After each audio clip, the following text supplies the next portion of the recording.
Earlier this week, I attended a conference on the future of philosophical theology at the University of Chicago Divinity School, where I earned my PhD. What's philosophical theology, you might ask? It's the part of theology that asks about ultimate commitments. If theology asks how butter, sugar, and flour go together to make religious cake, philosophical theology asks where the ingredients came from and why anyone needs cake. It asks what assumptions religious commitments make about the nature of ultimate reality. The conference was convened to honor Franklin Gamwell, who retires later this year after 30 years on the faculty, 10 as dean. He served as my dissertation advisor and remains my keenest intellectual mentor, for which I am deeply grateful. Under Gamwell's tutelage, I came to understand more fully the thought of Alfred North Whitehead, the early 20th century Cambridge mathematician who later became a philosopher and theologian at Harvard. Equal parts scientist and theologian, Whitehead showed me how to think about religion in the modern world. As a former Mennonite, I had been adrift for years, buffeted by the competing claims of religious orthodoxy and scientific certitude. Whitehead pointed me toward a safe harbor, if a challenging one to enter, at least for me. Thinking about the nature of everything turns out to be more challenging than thinking about who might win the Super Bowl. As Steve Lash, who will be our auctioneer at Christie's for the Heart and Soul auction, might say, fair warning. For a theologian, Whitehead had an unusually deep understanding of the natural world. A mathematician by training, Whitehead collaborated with Bertrand Russell in writing Principia Mathematica, widely viewed as one of the most important books of the 20th century. Whitehead's major philosophical work, published in 1929 under the title Process and Reality, takes with utmost seriousness the insights of Einstein's theory of relativity. Even recent scientific developments, such as string theory and even M theory, seem almost to have been anticipated by Whitehead's philosophy.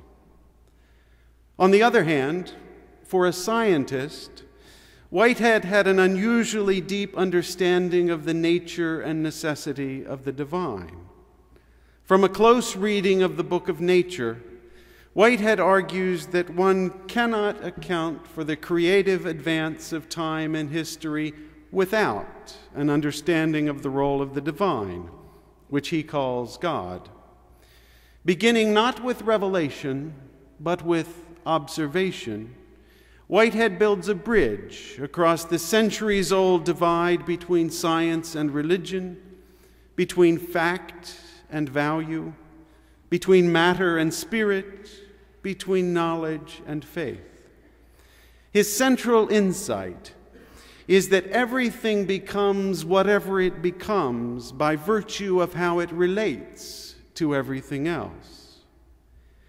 Whether you are a photon or a person or even God, your identity over time develops through a process of relating to everything else.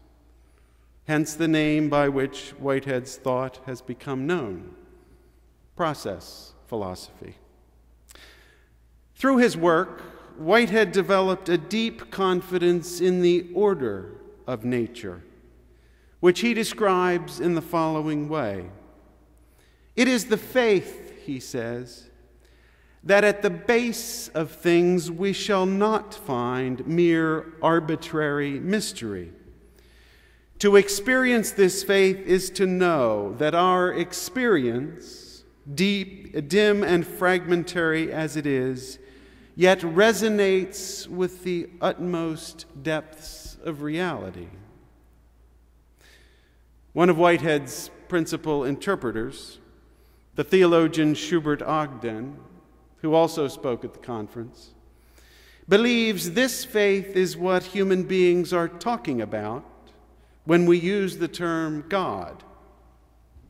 Ogden says, and hold on to your hats, I hold that our primary use of the word God is to refer to the objective ground in reality itself of our ineradicable confidence in the final worth of our existence. I love that phrase.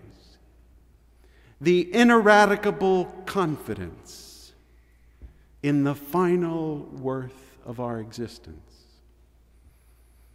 In other words, whatever name you give to the source of our confidence that existence has ultimate worth, the confidence rests upon what Whitehead calls the utmost depths of reality. For this reason, our confidence cannot be eradicated. Why does this matter, you might ask? In describing the task of philosophical theology, another of the conference speakers, David Tracy, also a long-standing and highly decorated member of the Chicago faculty, reiterated Whitehead's point that religion always includes a comprehensive vision of the good. The key word here is comprehensive. There's no aspect of life that religion's vision of the good doesn't include. In fact, Tracy went on to say, bad things inevitably happen when any aspect of life gets detached from our comprehensive vision of the good. He described a forum he attended at the university in the 1970s, shortly after he joined the faculty. Milton Friedman, a leading light in the then ascendant Chicago School of Economics, was one of the speakers. At the time, several of the Chicago School economists were advising the Pinochet regime in Chile. During the question period, someone asked Friedman the obvious question: how do you justify giving economic counsel to an immoral dictator who routinely suppresses dissent with torture and even murder? According to Tracy, who was taking notes, Friedman's answer was that economics and morality have nothing to do with each other. Economics is rational, Friedman said, and morality is not. Therefore, morality cannot be argued and should not be discussed publicly.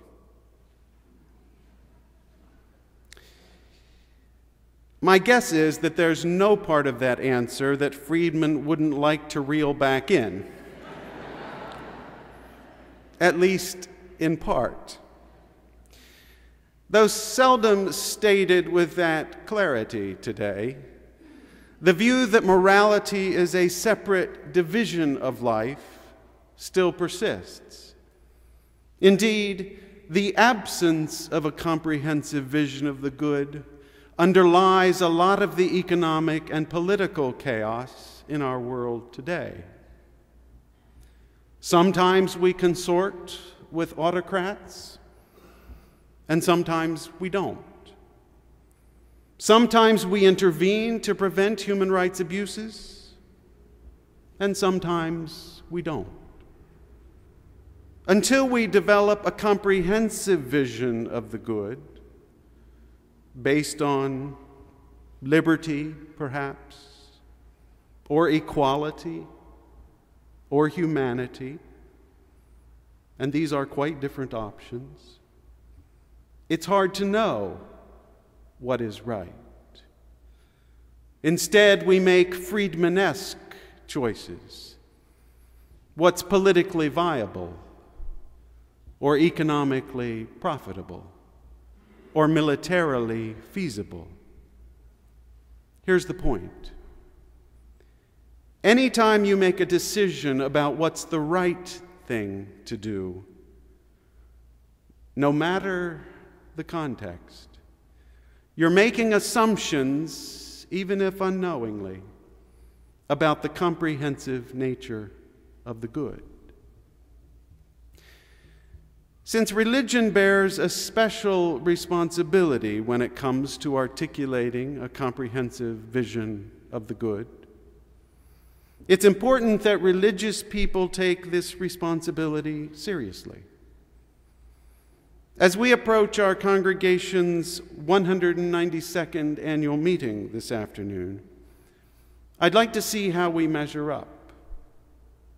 Does our faith include a comprehensive vision of the good? Do we demonstrate confidence in the ultimate worth of existence? Do we embrace with equal enthusiasm the world of objective fact and the world of moral value? How do we measure up?